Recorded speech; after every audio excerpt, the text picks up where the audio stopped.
एक समय की बात है। हिमालय की तलहटी में बसे एक छोटे से गांव में आदित्य नाम का एक युवक रहता था। वह अपने जीवन से निराश और हताश हो चुका था। कई प्रयासों के बाद भी वह अपनी आकांक्षाओं को पूरा नहीं कर पा रहा था। आदित्य का सपना था कि वह एक सफल कलाकार बने, लेकिन हर बार उसे असफलता ही हाथ लगती।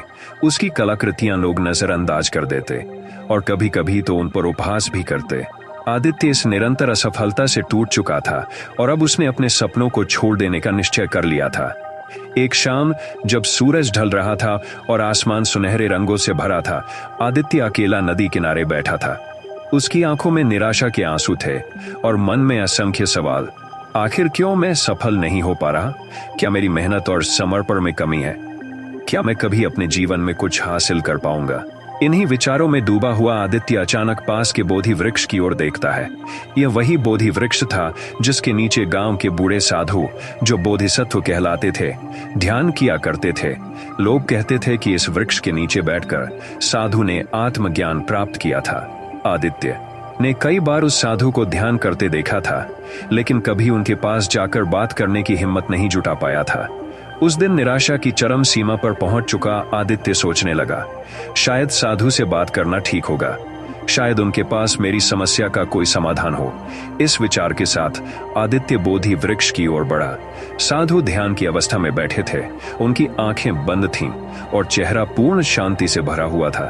आदित्य ने थोड़ी देर इंतजार किया, फिर धीरे से कहा, गुरुजी, क्या मैं आपसे कुछ पूछ सकता हूँ? साधु ने अपनी आंखें खोली और मुस्कुराते हुए कहा, आओ बेटा, तुम मुझसे क्या पूछना चाहते हो?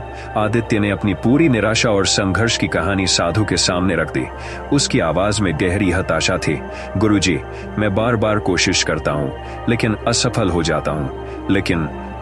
जाता हूँ। मैं अपने सपनों को साकार नहीं कर पा रहा हूँ। मैं अब थक गया हूं और सोचता हूं कि सब कुछ छोड़ दूं। क्या जीवन में सफलता प्राप्त करना इतना कठिन है? साधु ने ध्यान से आदित्य की बातें सुनी और कुछ क्षणों के लिए मौन हो गए। फिर उन्होंने धीमे स्वर में कहा, बेटा, सफलता और असफलता जीवन के दो पहलू हैं। जीवन में हर कोई कभी न कभी असफल होता है, लेकिन इसका मतलब यह नहीं कि वह असफलता स्थायी है। वास्तव में असफलता हमें सिखाने के लिए आती है, न कि हमें रोकने के लिए। आदित्य ने उलझन भरी आंखों से साधु की ओर देखा। लेकिन गुरुजी, यह समझना बहुत कठिन है। हर असफलता के बाद मैं और अधिक टूट जाता हूँ। साधु ने मुस्कुराते हुए कहा, यह तुम्हारे मन की। जब तुम्हारा मन अशांत होता है, तब तुम्हें हर असफलता एक विशाल पर्वत जैसी लगती है, जिसे तुम पार नहीं कर सकते।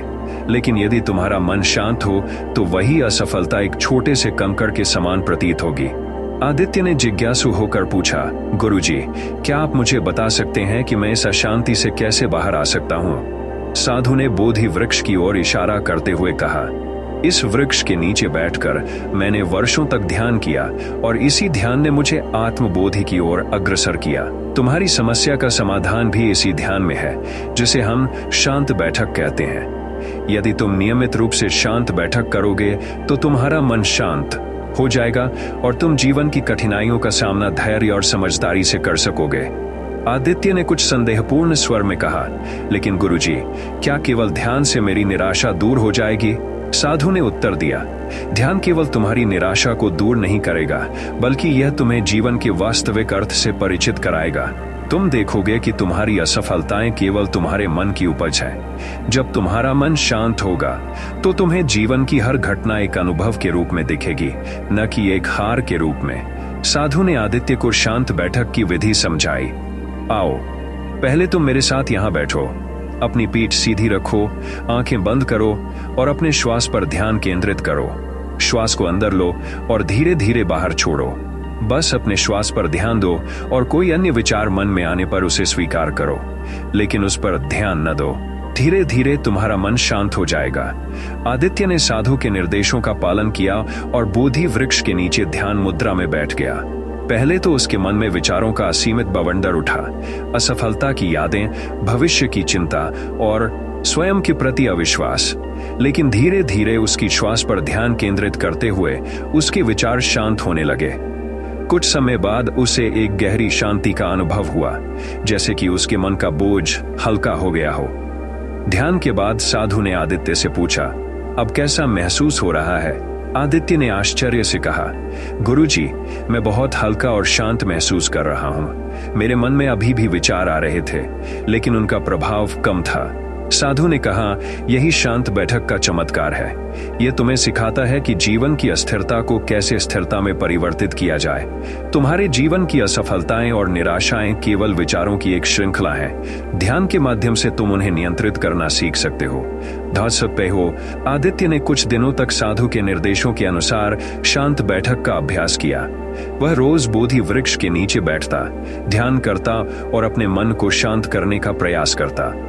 धीरे धीरे उसने अपने भीतर एक नई ऊर्जा और आत्मविश्वास का अनुभव करना शुरू किया। उसकी निराशा कम होने लगी और वह जीवन के प्रति एक नए दृष्टिकोण से देखना शुरू कर दिया। कुछ महीने बाद एक दिन आदित्य ने अपनी पुरानी पेंटिंग्स को देखा। अब वह उन पेंटिंग्स को पहले की तरह नहीं देख रहा था। जहां पहले वह अपनी असफलताओं को देखता था, अब उसे उन पेंटिंग्स में अपनी प्रगति और विकास दिखने लगा। उसने महसूस किया कि असफलताएं केवल अनुभवों का एक हिस्सा थीं और उन्होंने उसे और बेहतर बनने में मदद की थी। उसने फिर से पेंटिंग करना शुरू किया, लेकिन इस बार उसकी दृष्टि अलग थी। अब वह केवल सफलता के पीछे नहीं भाग रहा था, बल्कि हर रचना को एक आत्म अभिव्यक्ति के रूप में देख रहा था। उसकी कला में अब शांति और स्थिरता थी, जो शांत बैठक के अभ्यास से आई थी।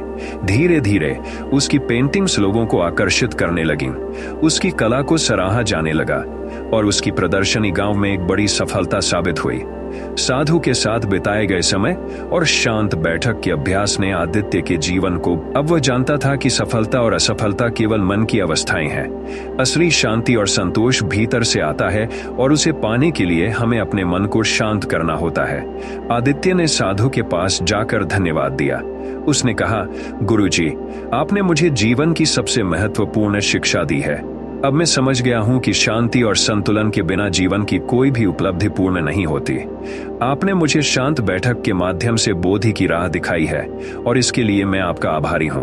साधु ने मुस्कुराते हुए कहा, यह सब तुम्हारे भीतर ही था बेटा। मैंने केवल तुम्हें मार्ग दिखाया है। याद रखना, जीवन में निराशा और कठिनाइयां आएंगी, लेकिन अगर तुम्हारा मन शांत और स्थिर है तो तुम हर चुनौती का सामना कर सकोगे।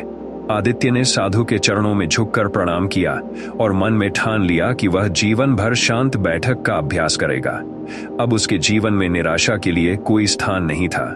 उसने अपने भीतर शांति और संतुलन को पा लिया था। दोस्तों, मुझे उम्मीद है कि आपको मेरी ये प्रेरणादायक कहानी आपके जीवन में सफल बनाने में काम आएगी। दोस्तों, ऐसी प्रेरणादायक कहानी सुनने के लिए आप हमारी चैनल को लाइक कीजिए, सब्सक्राइब कीजिए और शेयर कीजिए।